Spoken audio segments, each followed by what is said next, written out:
오늘 수요일 말씀은 아주 우리에게 또 힘이 되고 소망이 되게 하는 말씀인데, 내가 반드시 너와 함께 있으리라. 내가 반드시 너와 함께 있으리라. 이 말씀이 하나님께서 모세에게 주셨던 말씀인데요. 오늘 성경에 그대로 남아 있습니다.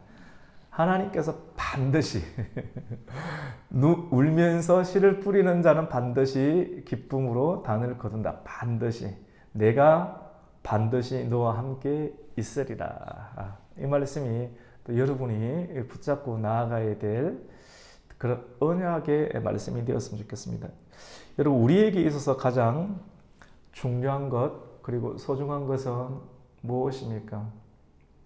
보편적으로 생각하면 돈이죠. 돈이 있으면 많은 것을 할 수가 있으니까 돈만 내밀면 대부분의 사람들이 뭔가를 다 내어줍니다. 전쟁 가운데서도 길을 내어줄 수도 있고요. 다 내어줄 수도 있습니다. 죽은 사람까지는 살릴 수는 없어도 굉장히 많은 것을 이 땅 가운데에서 할 수가 있습니다. 그래서 많은 사람들이 돈에 시달린 사람들이 학생 같은 경우는 나는 돈을 많이 벌 거야 라고 또 생각을 해서 공부를 하기도 하고 또 참고 인내하면서 그 세월들을 지나서 마침내 그 꿈을 또 실현하기도 합니다. 하지만 그 꿈을 실현한 이유 가운데 서글픈 생각이 들고 내가 원하는 것은 이루어지만도 마음 한결같이 휑한 것은 또 그때 가서 어찌할 수 없는 그 상황. 이래서 나의 꿈보다 하나님의 비전이 더 중요하구나라고 생각을 하면서 사람들은 성경을 찾고 또 교회를 찾고 또 산으로 가서 하나님께 매달려 기도하면서 하나님께서 자기 자신에게 주시는 또 하나님을 만나고자 사생결단을 하는 것을 보기도 합니다. 여러분, 우리가 이 세상을 살아가면서 그러면 가장 소중하고 중요한 것은 무엇이냐면 사실은 이 시간이 예배이기 때문에 예배로 드러내는 내용이 아니라 실질적으로 가장 중요한 것은 신앙입니다. 신앙은 뭐냐면 믿는 것이거든요. 믿어야 되는데 믿어져야 되는데 믿어야지 견디고 또 참고 반복되는 실패와 좌절 가운데 내려가는 상황 가운데서도 믿어야지만이 견딜 수 있죠. 사람들이 잘 될 때도 있고 올라갈 때도 있고 내려갈 때도 있지 않습니까? 올라가는 것은 좋아하는데 내려가는 것을 참지를 못합니다. 견디지를 못합니다. 그래서 대부분의 사람들이 내려갈 때 끝이라고 생각합니다. 그런데 성경은 내려가는 것이 끝이 아니라 믿음이 없는 것이 끝나는 것이거든요. 사람이 살다 보면 병이 올 때도 있습니다. 시험에 떨어질 때도 있습니다. 원하는 대학에 가야 되는데 지금 못 갈 수도 있습니다. 잘 됐는데 내가 사랑하는 사람들이 내가 좋아하는 것들이 내가 안전하다고 여기는 것들이 눈앞에서 갑자기 설물이 빠지듯이 빠져나갈 때 견딜 수가 없는 것이거든요. 그때 포기하고 자살을 하고 모든 인생이 끝났다라고 여기는 사람들이 사실 얼마나 많이 있습니까? 우리는 이게 남의 이야기가 아니라 인생을 살아가는 모든 사람들이 겪게 됩니다. 인생이 무엇입니까? 눈으로 보고 귀로 듣고 손으로 만지는 것. 이게 인생이거든. 내 눈에 안 보이고 내 귀에 안 들리고 내 손에 안 만져지면 못 믿는 것이 인생이지 않습니까? 그런데 우리가 원하는 인생을 우리의 인생으로 살아가면 이 세상 가운데 내리막을 경험할 때 모든 사람들이 다 죽어야 되는 거잖아요. 그런데 우리가 내리막을 내려가면서도 우리가 끝이 아니라라고 이렇게 할 수 있는 것은 신앙 때문입니다. 우리는 지난주에 엠마오로 내려가는 인생의 하얀길 가운데 있는 두 제자들을 보았지 않습니까? 하얀길 가운데 슬픔이잖아요. 슬픔 가운데 있는 그 하얀 길, 내려가는 길에 서 있는 사람에게 누가 나타나셨습니까? 부활하신 주님이 나타나셨고, 나타난 것으로 끝내는 것이 아니라 그 사람들이 슬퍼하면서 계속 길을 걸어가는 동안 그들과 함께 뭐 하셨습니까? 동행하셨고, 이 동행이 굉장히 중요하거든요. 오늘 신앙이 뭐냐면 우리 인생에서 가장 중요한 신앙은 하나님과의 동행입니다. 하나님과의 동행. 오늘 말씀이 내가 반드시 너와 뭐합니까? 함께 있으리라. 제가 결혼 생활에서 사랑하는 아내랑 살고 있는데 일주일에 한 번씩 본다라고 하면 너무 힘들 것 같아요. 물론 어떤 사람들은 일주일에 한 번씩 보는 게 너무너무 좋아요. 각자의 생활을 하고 있는 것이 좋아요. 그런데 모르겠어요. 저는 같이 있는 게 좀 좋은 것 같아요. 같이 있는 게 좋은 것 같고 또 없으면 잘 못해준 것 때문에 늘 미안한 마음이 또 생기기도 하고 때로는 눈물이 나기도 합니다. 더 잘해야지라고 하는 생각이 들 때도 있고 또 오면 또 기쁨으로 또 맞이하는 항상 같이 있는 것, 동행하는 것. 한 사람이면 피하겠거니와 두 사람보다 더 나은 세 사람이 더 낫겠죠, 맞죠? 그 세 사람은 하나님과 함께 동행하는 것이죠. 굉장히 동행이라는 것은 굉장히 좋습니다. 오늘 출애굽기 3장 11절부터 22절까지 말씀을 읽었는데 그 이전의 말씀은 하나님께서 떨기나무 불꽃으로 나타나서 모세에게 가까이 오게 하셨고요. 그리고 가까이 왔을 때 하나님께서 네가 선 곳은 거룩한 곳이니 네 발에서 신을 벗으라. 이제 넌 하나님의 존재를 모세에게 드러내셨잖아요. 이게 드러낸 것, 남이 못 본 것을 보았잖아요. 사명이 있다는 것이거든요. 남이 가지지 못한 것을 가졌고 남이 보지 못한 것을 볼 수 있는 눈, 기회를 얻은 사람은 사명이 있다는 거거든요. 그 사명을 해야 돼요. 그 사명을 감당할 때 가장 중요한 것은 발에서 신을 벗는 거예요. 발에서 신을 벗는 것, 세상의 방식, 안전하다라고 여기는 것들보다 벗고 믿음으로 바다에 뛰어드는 베드로처럼 구별되는 것입니다. 신을 벗는 것은 구별이거든요. 이래 구별되게 돼요. 구별 성령을 모시고 하나님 언약을 붙잡고 이제 너는 나아가야 된다. 그러면서 오늘 11절 말씀 가운데 가장 무기력한 시점 가운데 모세가 80세 때 가장 무기력한 시점 가운데 찾아오신 하나님, 그 하나님은 모세에게 그냥 찾아온 것이 아니라 찾아오실 때는 뭔가를 주실 것이 있어서 찾아오십니다. 뭐를 주셨을까요? 네가 지금까지 고생 많았으니까 왕궁에 있었을 때보다 더 좋은 돈을 주고 더 많은 아내를 주고 더 많은 신하들을 주겠다. 이런 거 아시겠습니까? 그렇지 않았습니다. 그것보다 더 큰 것을 주셨는데 하나님의 일을 맡아서 할 수 있는 대리자의 역할, 아담에게 주셨던 것처럼 모세에게도 그 사명을 주셨습니다. 어떤 사명을 주셨냐면 내가 너를 바로에게 보내고 또 내 백성 이스라엘을 애굽에서 인도하여 낼 것이다 라고 하는 이야기를 했습니다. 그 이야기를 듣고 내가 너를 누구에게 보냅니까? 바로에게 보내고 바로에게 보내서 내 백성 이스라엘을 애굽에서 어떻게 낸답니까? 인도하여 내겠다. 바로의 것을 빼앗아 내겠다. 분리시키겠다는 것. 거룩하게 만들겠다는 것이거든요. 내가 거룩하니 내 백성도 거룩하게 세상에 있지 않고 내 백성을 분리시켜서 예배하는 자로 광야 가운데 이끌어낼 것이다 라고 하는 것을 뭐하라고 합니까? 선포하라고 합니다. 사실 이게 전쟁이지 않습니까? 이 전쟁인데 이 이야기를 하라고 이렇게 하니까 모세가 놀랬습니다. 얼마나 놀라겠습니까? 그러니까 오늘 내용 가운데 보면 모세가 내가 누구이길래 내가 뭐길래 내가 누구이길래 바로에게 가며 이스라엘을 애굽에서 인도하여 내겠습니까? 라고 말했을 때 하나님은 모세에게 뭐라고 말하십니까? 같이 봅시다. 내가 반드시 너와 함께 있으리라. 주님이 주신 말씀이 가장 크잖아요. 내가 뭔데? 예를 들어서 저 북한에 가서 김정은을 만나서 김정은 만날 수 있나요? 판문점을 지나고는 내가 갈 수가 있나요? 그 최고의 독재, 그 다음에 군사 시스템이 되어 있는데 그 가가지고 그 수많은 선량한 백성들을 이끌어내겠다 이런 말을 한다니까 얼마나 황당하겠습니까? 주님이 그런 사명을 주는 거거든요. 오늘 한다면 그거보다 더 큰 사명을 이렇게 주니까 내가 누구이길래 어느 누구도 할 수 없는 그 일을 할 수 있습니까? 그러니까 주님이 하시는 말이 내가 반드시 너와 함께 있을 것이다. 이 말씀을 주시는 겁니다. 이게 확신이거든요. 확신.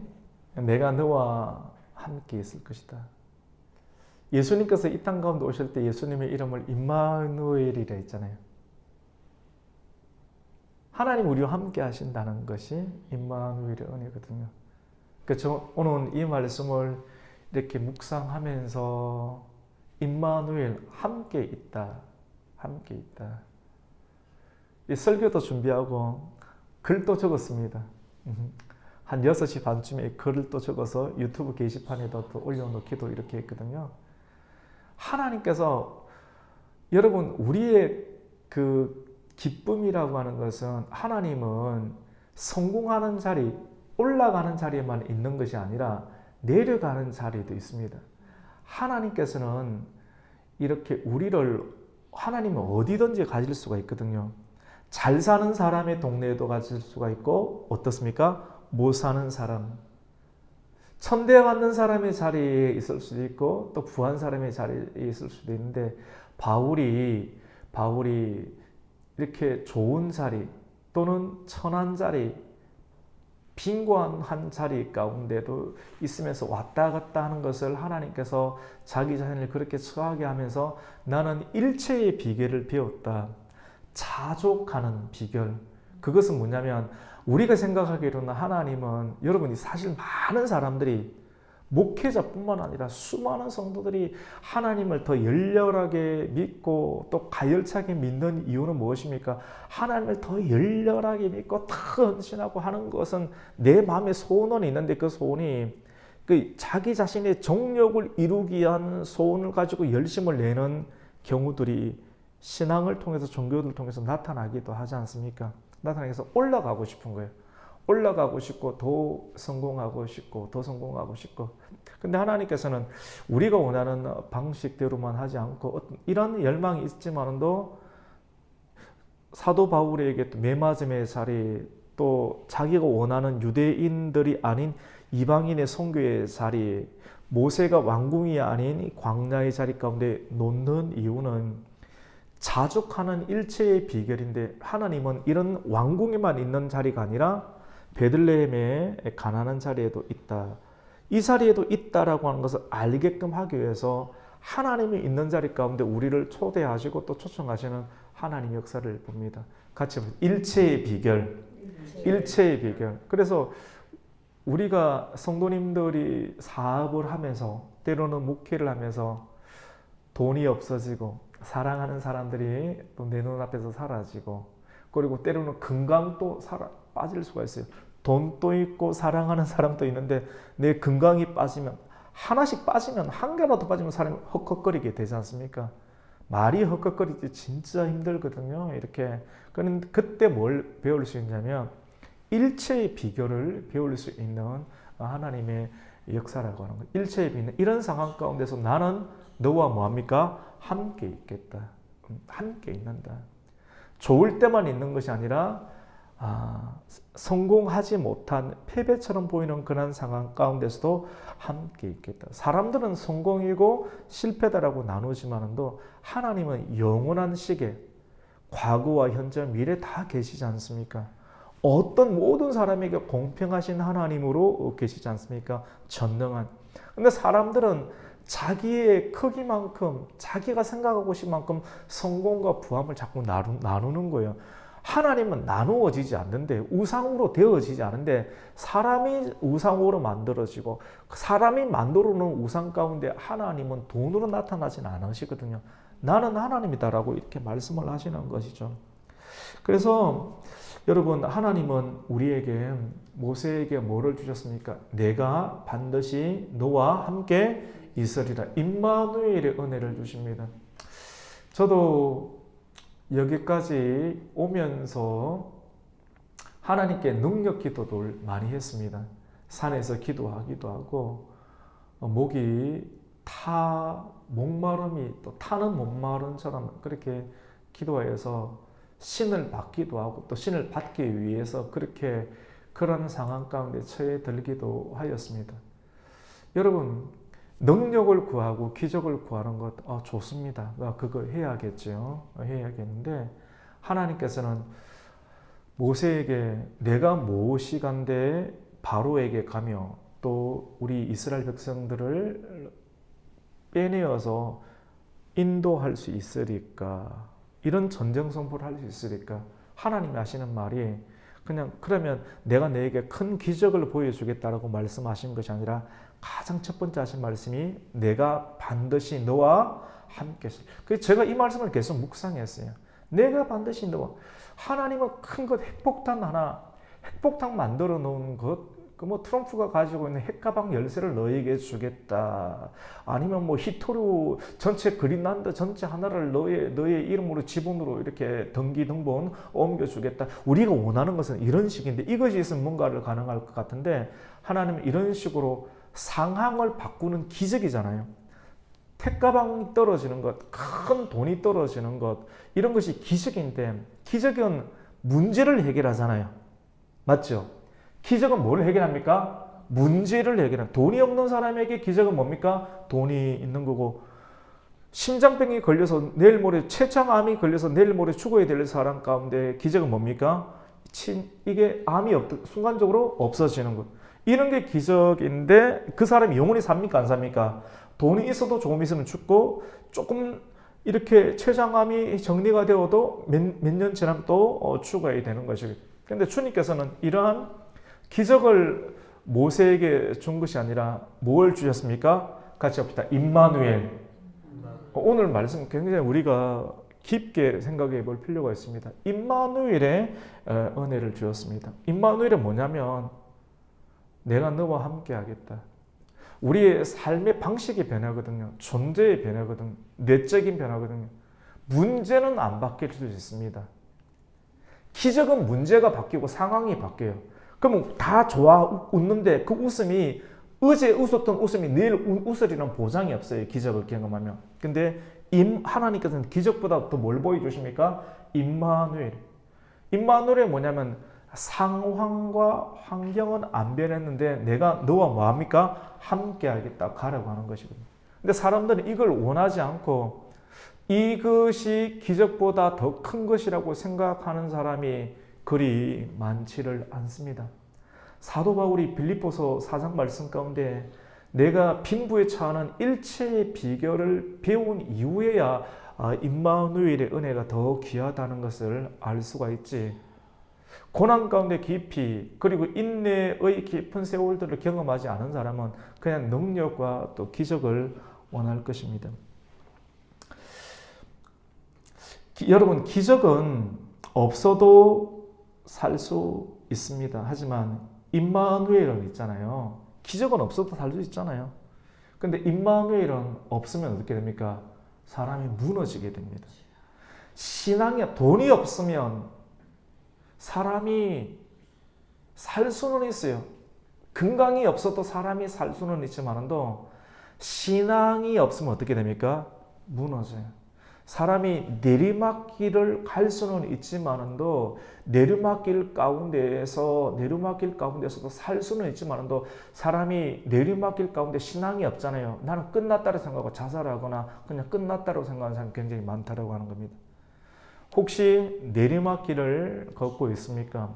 신앙을 가져야 돼요. 오늘 이 말씀 임마누엘의 신앙을 가지면 그 속에서도 동행하신 하나님 무너지지 아니할 수 있는 은혜가 나타나는 것입니다. 오늘 12절에서 네가 그 백성을 인도하여 낸 이유 가운데 너희가 이 산에서 하나님을 섬기리니 이것이 내가 너를 보낸 증거니라. 우린 증거를 보여달라고 하잖아요. 이충만 목사 너의 증거를 보여줘. 몇천 명 모이면 그게 증거가 된다고 생각할 수 있습니다. 아마 곧 될 겁니다. 그런데요, 여러분, 이 증거라고 하는 것이 너 나와 함께 결혼할래? 너 우리 교회 개척교회인데 도시에 있지 않고 저 시골 쪽에 있는데 사람들이 한 번 왔다가 그 다음부터는 잘 안 오려고 하는데 도시 있으면 많이 올 텐데 같이 갈래? 증거가 있어야 되는 건 뭘 해줄래? 뭘 해줄래? 주님께서는 이런 질문을 하는 어떤 모세 가운데 증거를 보여주시는데 그 증거가 오늘 12절 말씀입니다. 우리 12절 말씀 이렇게 읽겠습니다. 시작. 하나님이 이르시되 내가 반드시 너와 함께 있어 네가 그 백성을 애굽에서 인도하여 낸 후에 너희가 이 산에서 하나님을 섬기리니 이것이 내가 너를 보낸 뭡니까? 증거. 우리 같이 합시다. 증거를 보여줘. 하나님이 진짜 하나님이면 내가 하나님 믿고 신학교 가고 또 고립되는데 그런 거 무서운 건 아니지만 또 증거를 보여주십시오. 우리 그런 이야기를 할 수는 있습니다. 우리 아버지도 그랬다고 하는데 증거를 보여달라고. 근데 하나님은 증거를 보여주시기도 하는데요. 오늘 이 말씀이 참 깊어요. 왜 깊으냐면 증거를 지금 당장 보여주는 것이 아니고요. 하나님의 방식이 있는데 증거를 지금 현재에 두는 것이 아니라 어디에 두고 계십니까? 미래에 두고 계십니다. 놀랍죠?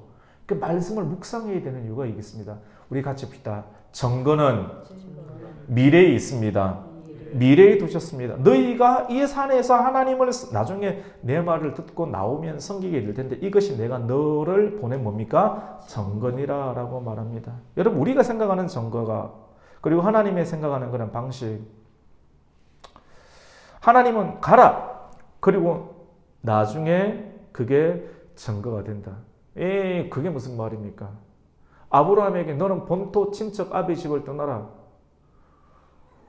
아니 지금 우리 아버지가 우상공장 공장장이고 이 지역의 유지인데 이 테두리 안에 있으면 내가 그 다음 유산을 이어받아서 다 잘 살 수 있는데 이것을 떠나라고 하면 여기서 이 테두리 이 울타리 본토와 친척과 아비 집이라고 하는 삼중겹 구조가 나에게 줄 수 있는 안전함과 물질과 미래에 대한 행복의 크기가 5만이라고 하면 5만보다 더 큰 것을 내 안에 제한을 할 때 나는 갈 수가 있는데 그것이 무엇입니까? 사람들은 숫자라고 생각하거든요. 이 사람들은 하나님 만나면 이렇게 거래하고 싶어 합니다. 주님은 이렇게 거래하는 예루살렘 성전에 가서 뭘 엎으셨습니까? 상을 엎으셨죠. 이렇게. 이 생각의 구조를 기적의 방식이 아니라 우리의 존재의 방식인 임마누엘의 방식으로 우리의 생각, 이게 사실 원죄로 인한 우리의 생각이 비틀어진 구조인데 이것들을 바꾸시는 하나님의 섭리가 처음엔 안 통해요. 그러니까 사람을 푹 숙성시킵니다. 광야로 숙성시켜서 힘을 다 빼놓은 이유 가운데 말씀이 들어갈 수 있는 숙성된 구조를 가집니다. 가라! 그리고 나중에 그 증거를 주겠다. 하나님이 하시는 방법이 똑같습니다. 아브라함에게도 가라. 그럼 아브라함이 하나님 그래는 못하겠습니다 라고 말할 수 있는 힘을 빼놓으셨어요. 힘을 빼놓으셨어요. 그게 뭔지 아십니까? 아들을 안 주셨어요. 그 아들을 안 주시고 그래서 하나님 다 이유가 있어요. 안 준 데는 이유가 있고 그걸 통해서 내 소원을 통해서 하나님의 뜻을 이루시는 하나님 역사가 있으시거든요. 그래서 그거를 알아차릴 수 있는 수준이 되었기 때문에 이 말씀을 듣는 거예요. 수준이 되었기 때문에 이러한 크기의 말씀, 순종의 말씀, 사명의 말씀이 있어서 아브라함은 본토 친척 아비 집을 떠나라는 말씀에 순종하여 갈대아 우르를 떠나게 되는 것 아니겠습니까? 하나님께서 나타나실 때는 그 사람에게 주시는 크기만큼의 이유가 있는 것입니다. 여러분 왜 이렇게 하느냐면 믿음은 사람이 믿음이 생기는 것은 증거 후의 반응이 아니에요. 여러분 잘 들어보세요. 증거를 하나님께서 주셔서 증거를 주신 이유 가운데 반응하는 것이 믿음이 아닌 거거든요. 순종 후의 깨달음. 믿음이라고 하는 것은 순종 이후의 깨달음. 믿음은 하나님 말씀을 듣고 그냥 순종하는 거예요. 성령의 음성에 우리가 순종해서 순종한 이유 가운데 백세의 아들을 놓고 순종한 이유 가운데 홍해가 갈라지고 순종한 이유 가운데 바다를 걷는 그래서 순종한 이유 가운데 깨달음 정도로 하나님께서는 그 믿음을 사용하는 것이지, 이 믿음이라고 하는 것이 증거 이후의 반응식으로 하나님께서 사용하지 않는다라고 하는 것이죠. 그래서 우리는 지금 다 이해 못해도, 그리고 이해가 안 돼도 끝까지 가면 알게 됩니다. 같이 끝까지 가면 알게 됩니다. 그래서 이렇게 믿는 자가 몇 명 되겠느냐? 그러니까 몇 명 없어요. 계산에 익숙해진 이 세상 구조 가운데 이걸 바벨론이라고 그래요. 그래서 바벨론의 영향력이 예수님의 제자였던 제자들에게까지 찾아와가지고 이 넓은 평지 가운데에서 사람들을 배불리 먹이려고 하면 돈이 이 정도 들 텐데라고 빌립은 계산하고 있지 않습니까? 주님을 따라가고 주님의 제자가 되었던 예수님의 제자에게까지 바벨론의 방식이 들어와서 예수님과 거래하려고 합니다. 아직 멀었다라고 하는 것이죠. 주님 우리를 시험해 보십니다. 그래서 이해가 안 돼도, 또 이해를 못해도 끝까지 따라가야 됩니다. 그래서 참된 교회를 하나님께서는 다루시는데요.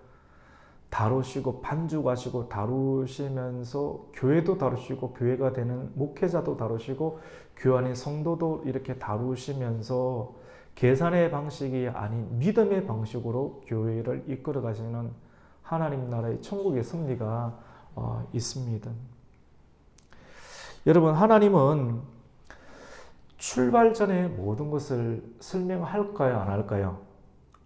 아브라함에게 본토 친척 떠납니다. 그럼 성도, 요즘 시대 성도들 그래요. 신학교 교수들까지도 그래 생각할 수도 있고, 성도들 그래요. 그 교회 가면 뭐 해줄 겁니까? 이거 하면 어떡해요? 그럼 하나님 이렇게 내가 믿으면 하나님 앞으로 어떻게 해요? 생각 다 해보고 그들이 납득 가능하면 교회 가고 납득 가능하면 신앙 드리겠다라고 하는. 신앙이 아니에요. 신앙이 지금 다 무너지고 있는 시대예요. 진짜 바벨론화 되고 있는, 성경에서 말하고 있는 세상화되고 있는 어떤 시대예요. 진짜 성경을 가르치는 사람, 성령을 받은 사람의 설교는 어떠해야 합니까? 주님의 심정을 알아요. 주님의 심정이 뭡니까? 주님하고 똑같은 마음으로 전해야 되는.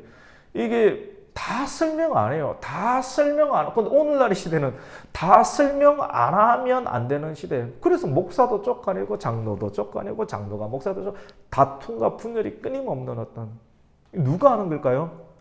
마귀가 들끓고 있는 그런 시대죠. 맞죠? 진짜 그렇지 않습니까, 여러분? 어떤 특정한 사건의 문제가 아니라 우리의 사고, 하나님을 대하고 하나님께서 세상을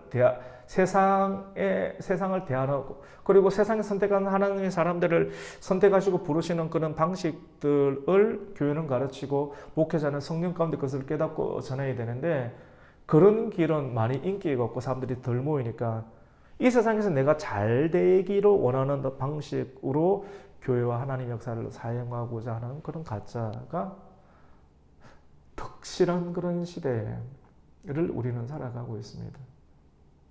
그래서 여러분 다 이해 안 될 수가 있습니다. 그래서 로마서 8장 말씀 가운데에서도 하나님을 사랑하는 자, 곧 그의 뜻대로 부르심을 입은 자들에게는 모든 것이 뭡니까? 합력해서 뭘 이룹니까? 선을 이룬. 그 모든 것 안에는 좋은 것도 있고 안 좋은 것도 있고요. 내려가는 길도 있고 올라가는 길. 사도 바울이 빈부에 차는 일체의 비결을 깨닫는다고 했는데, 안 좋은 것도 하나님께 역사가 있다라고 합니다. 안 좋은 것을 우리에게 하나님께 주실 때가 있어요, 없어요? 성도님 가운데 잘 되다가 갑자기 건강을 팍 떨어뜨릴 수 있습니다. 사람이 건강이 하면 딱 떨어지잖아요. 심장병이 오거나 그 다음에 뇌에 문제가 있거나 하면 그 집안 전체가 우울해지는 거거든요. 진짜 그렇습니다. 그만큼 큰 일입니다. 아니, 교회를 갔는데 이런 일들이 왜 일어나는 것이죠? 그래서 단순하게 당신을 낮추기 위함이 아니라, 물론 그런 것도 있겠지만도 하나님께서 우리에게 일체의 비결을 깨닫게 하기 위해서 그것을 허락하여 주는 거예요. 지금까지 잘 밀어주셨다면 이제는 반대도 뒤집습니다. 한쪽만 익으면 되는 것이 아니라 반대도. 내 때만 잘 되는 것이 아니라 우리의 자녀의 때도 어떻게 됩니까? 잘 되게끔 하기 위해서 하나님께서는 뒤집습니다. 같이 합니다. 뒤집습니다. 뒤집어야지 우리 자녀가 잘 돼요. 여러분, 하나님에 대해서 오해하고 있습니까? 왜 나의 건강을 나의 사업을, 나의 목회를 하나님께서 힘들게 하십니까? 왜냐하면 뒤집는 과정입니다. 일체의 비교를 주시기 위해서 지금 뒤집혀야지. 왜냐하면 여러분이 견딜 수 있는 믿음을 하나님께 주시면서 뒤집습니다. 하나님 야구 말씀을 통해서 감당할 만한 시험을 우리에게 주시는 줄 믿습니다. 감당 못하면 시험을 안 줘요. 그래서 뒤집어서 나는 고통이지만 그것이 자녀에게 하나님께 주시는 하나님의 은혜가 될 수가 있는 것이죠. 다 안 주십니다. 다 설명 안 하십니다, 여러분. 하나님이 출발하기 전에 모든 것을 다 설명 안 하십니다. 그래서 교회에 오셔서 등록 교인이 몇 명입니까? 오지를 마세요. 너무 힘들어 이제. 오지를 안 올 거 말고 그렇게 옵니까? 오지를 마시고. 그리고 그런 감당할 만한 상한 사가, 떨어진 사가, 나는 상했지, 백화점 교회에 있을 수 없어. 떨어진 사가라고 하지만 깊이는 있고 충분히 백화점에 진열될 수 있는데 하나님께서 떨어지게 하시는 그런 사가. 그런 사가라 생각하시면 개척교회 오셔도 됩니다. 그럼 상처를 다른 사람에게 덜 줄 수가 있습니다. 아직까지 좋은 사가라고 하는 백화점 가시면 되고요. 다 이해 못합니다. 여러분, 정거는 시작 전에 주어지는 게 아니라 하나님과 끝까지 걸어간 사람에게 드러납니다.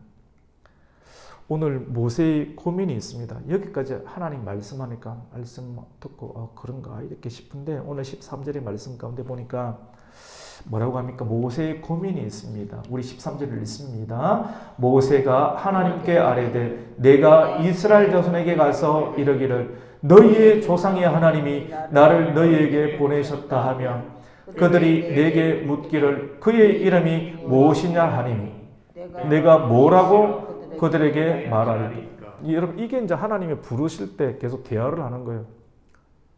사무엘에게도 하나님 부르실 때 사무엘아, 예 주님, 내가 여기 있습니다. 주의 종이 있습니다. 말씀하십시오. 여러분, 하나님이 여러분에게 찾아오실 때 성전 가까이 있을 때 성전을 찾는다는 것은 고난이 심할 때지 않습니까? 그때 하나님께서 찾아오실 수 있어요. 꿈으로든 하나님의 말씀으로든 아무리 말씀으로 찾아오는 경우가 가장 좋을 겁니다. 때로는 아주 비상한 방법으로 오실 때도 있을 거예요. 말씀이 없는 아프리카나 오지나 북한 같은 그런 상황 가운데는 성경이 없고 교회가 없으니까 하나님께서 성경을 기록할 때의 비상한 방법으로 오실 수도 있을 거예요. 하지만 다 주어졌는데 또 비상한 방법으로 오면 그 사람은 성경이 있음에도 그 다음부터라도 성경을 보지 않고 계속 비상한 방법을 하다가 이단으로 빠지든지 신앙을 떨어뜨리게 될 거예요. 그래서 하나님 그렇게 하시지는 않을 거예요. 하나님께서 여러분에게 또 찾아오실 때 주님 종이 여기 있습니다. 말씀하세요. 이렇게 대화를 계속하세요. 모세도 대화를 했습니다. 주님 말씀 듣고 내가 바로에게 가기 전에 오늘 13절에 있는 것처럼 이스라엘 자손에게 먼저 갔는데 너희의 조상 하나님 네가 뭔데? 네 이전에 40년 전에 뭐 우리 앞에 나와가지고 뭐 대통령 되려고 찔락딱 깔딱깔락딱 그랬던 인간 아니냐고. 아유 됐다고 이렇게 할 수도 있는데 상처 있는 사람들 가운데 제가 사투리 써도 이해하십시오. 알아듣기 쉽지 않습니까? 그러면 뭐합니까? 그러면 내가 하나님이 돼서 뭐라고 답변해야 됩니까? 라고 이렇게 묻는 것입니다. 그러니까 14절에 하나님이 뭐라고 합니까? 하나님이 나는 같이 합시다. 스스로 있는 자니라. 스스로 있는 자이. 스스로 있는 자니라 라고 이렇게 말하게 합니다. 하나님이 스스로 있다. 이 말만 하면 사람들이 그대로 입을 딱 다물 것이다 라고 말씀을 합니다. 스스로 있다. 스스로 있다. 그리고 장로들에게 가게 합니다. 자기 혼자 어떻게 이 일을 감당하냐? 어떻게 하나님 이 개척회를 또 감당합니까? 누구하고 해야 됩니까? 이 허허벌판에서 이 엄청난 허허벌판. 사람들은 좋은 데만 다 찾아가려고 와도 없어지고 이거 다 어떻게 감당합니까? 하나님께서 뭐라고 하십니까? 같이 없다. 장로들에게 가라. 장로님들 좀 들으십시오. 개척교회로 좀 오십시오. 오늘 모세도 있지 않습니까? 하나님께서 장로들에게 가라고 합니다. 장로님들, 마음 가운데 하나님의 감동을 입은 장로님들, 우리 가곡교회 좀 도와주십시오. 오늘 말씀 가운데 장로들에게 가서, 너는 이스라엘의 장로에게 가서 장로들을 모으고 전하라고 했습니다. 우리 그 말씀을 한번 볼까요, 여러분? 16절입니다. 시작. 너는 가서 이스라엘의 장로들을 모으고 그들에게 이르기를, 여호와 너희 조상의 하나님 곧 아브라함과 이삭과 야곱의 하나님이 내게 나타나 이르시되, 내가 너희를 돌아봐 너희가 애굽에서 당한 일을 확실히 보았노라. 네 혼자 감당하는 거 아니다. 하나님의 사명자가 너무 힘들어서 나만 죽게 생겼습니까? 바알에게 무릎 꿇지 않는 칠정도 있다. 네 혼자 있는 것이 아니다. 모세에게도 혼자 하는 게 힘들잖아요. 같이 해야 되는 거거든요. 근데 하나님께서 뭐라고 주십니까? 이스라엘의 장로들에게 가라. 그래서 두렵죠. 같이 합시다. 가라. 전하라. 가서 전해라. 뭐를? 네 감정을 전하지 말고 하나님께서 너에게 주신 말씀을 전하라. 할렐루야. 말씀을 전하는 거예요. 이게 뭡니까? 비전을 공유하라. 비전을 공유하라. 비전을 알려라. 비전을 공유하고 비전을 알려라. 제가 오늘 설교하기 전에 글을 2편 적었거든요. 우리 권사님은 보실 수 있겠나 모르겠는데, 그래서 게시판에도 올리고 인스타에도 올리고 페이스북에도 올렸는데, 글을 왜 적느냐? 사람이 고독하고 외롭고 인생의 광야를 이렇게 걷게 될 때 처절하거든요. 사람은 처절하고 고독할 때 뭐가 나오냐면 작품이 나와요. 시편의 작품, 진주가 나오는 거거든요. 그래서 글을 쓸까? 이전에는 많이 썼는데, 좋을 때 많이 썼는데 안 좋을 땐 잘 안 써지더라고요. 근데 하나님께 계속 쓰라고 하는데 안 썼어요. 그냥 설교만 이렇게 계속 하고 이랬는데, 오늘 2편을 써서 이렇게 올렸습니다. 글을 쓰는 게 글에 하나님 묻어 나와요. 그 사람의 상처가 묻어 나오면 글 안 쓰는 게 좋습니다. 분노가 묻어 나오잖아요. 입을 닫아야 돼요. 그런데 상처가 안 나오고 분노가 나올 것 같으면 입 다물어야 돼요. 펜 들면 안 돼요. 그런데 이제 그런 것이 다듬어져 있을 때는, 그때는 입을 열고 또 뭡니까? 펜을 들는. 모세도 80이 되었을 때 그 안에 있는 상처도 다 치우고, 거의 치우고 됐을 거예요. 누구를 원망하는 마음도. 그럴 때 뭡니까? 하나님께서 부르셔서 글을 쓰게 하고 말을 전하게. 여러분이 말을 딱 입을 뗐을 때 누군가에게 상처를 주고 분위기가 깨질 것 같다. 침묵하셔야 돼요. 절대 입 열면 안 돼요. 분노가 나올 것 같다. 화가 나올 것 같다.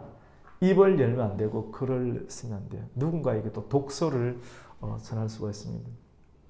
모세는 충분히 도끼가 다 빠졌을 때, 혈기가 빠지고 도끼가 빠졌을 때 주님이 와서 그에게 글을 쓰게 하고 또 뭐를 하게 합니까? 말을 전하게. 누구에게? 이스라엘의 장로들에게 가서 전하는. 자기 상처를 전하는 것이 아니라 뭘 전합니까? 하나님의 비전을 공유하고 전하게 하신 것이죠. 여러분 놀랍지 않습니까? 그러면 그들이 네 말을 들으리라. 같이 합시다. 들으리라. 듣는다는 것이죠. 우리 18 내용이 좀 좋죠. 우리 18절도 한번 읽어볼까요? 시작. 그들이 네 말을 들으리니 너는 그들의 장로들과 함께 애국 왕에게 이르기를, 히브리 사람의 하나님 여호와께서 우리에게 임하셨은즉 우리가 우리 하나님 여호와께 제사를 드리려 하오니 사울길 좀 광야로 가도록 허락하소서 하라. 네 혼자 가지 말고 누구랑 같이 가라? 이스라엘의 장로들에게 가고 네가 전한 말씀을 듣는 사람, 너와 함께 뜻을 같이 하는 사람들이 반드시 만들어질 건데, 그 사람들과 함께 내가 너에게 처음 주었던 사명, 바로에게 가서 내 백성을 인도하여 낼 것이라는 말을 함께 전하도록 해라. 그리고 바로에게 가서 하나님께서 우리에게 나타나셔서 이 백성을 너희들이 충분히 사용했으니 이제 하나님이 주인이니까 네가 400년 동안 다스렸다고 네 것이 아니라 하나님이 주인이니까 하나님께서 내 백성을 광야의 한적한 곳에서 뭐하게 하리라? 예배하게 하게끔 하기 위해서 불러내니 너는 허락하리라. 하지만 네가 이 말을 전한다고 할지라도 그들은 완악해서 듣지 아니할 것이다. 하지만 내가 그 나라를 여러 번 친 후에야 그가 너를 보내리라. 그리고 너희가 나갈 때 빈손으로 가지 아니하고 좋은 물품과 금은을 갖고 나가게 될 것이다 라고 말씀을 주셨습니다. 오늘 이 말씀을 통해서 모세를 부르시고 모세에게 사명을 주시고 그 사명을 받을 때 너무나 감당하기 힘들었고 하나님께 되물었을 때 주께서 주시는 응답이 기적이 아니라 무엇입니까? 임마누엘. 그래서 여러분이 지금 힘듭니까? 내리막 엠마오로 내려가는 것과 같은 길을 걷고 있습니까? 임마누엘의 은혜, 그 신앙이 있으면 견딜 수 있다는 것. 그 신앙, 임마누엘의 은혜의 신앙을 가지고 사명을 감당하고 또 사명을 감당해서 하나님께서 붙여주시는 장로들이 있다. 비전을 공유하고 또 세상에 전할 하나님 백성들을 이끌어내고 예배하는 데 이끌어내는 그 사명들을 다시 한 번 더 말씀과 기도를 통해서 이끌어내고 또 계속 그 자리에 서 있을 수 있는 저와 여러분이 되기를 예수님의 이름으로 축원합니다. 아멘. 하나님 아버지 감사를 드립니다. 오늘 우리에게 출애굽기 3장 말씀을 주시니 감사합니다. 하나님 이 말씀 통해서 우리를 숙성시키시는 하나님, 성숙시키시는 하나님, 무조건 강렬로 부르시고 우리의 도끼와 헬기를 빼시는 하나님, 성공만의 하나님이 아닌 때로는 인간이 만들었던 실패처럼 보이는 환경, 사람은 성공과 실패를 가르지만 일체의 비결을 깨닫게 하시는 하나님의 전능하신 부르심 가운데 우리가 순응하게 해주시고 우리가 어떤 상황 가운데서도 자족하게 해주시고 내게 능력 주시는 자에서 내가 이제는 뭐든지 할 수 있습니다라고 하나님을 완전히 온전히 신뢰하는 그 믿음을 통해서 이 시대를 살아가며 이 시대 가운데 그리스도의 복음을 전하는 하나님의 사명자로 아름답게 또 주의 동행하신 가운데 쓰임받게 하여 주시옵소서. 예수님의 이름으로 기도드립니다. 아멘.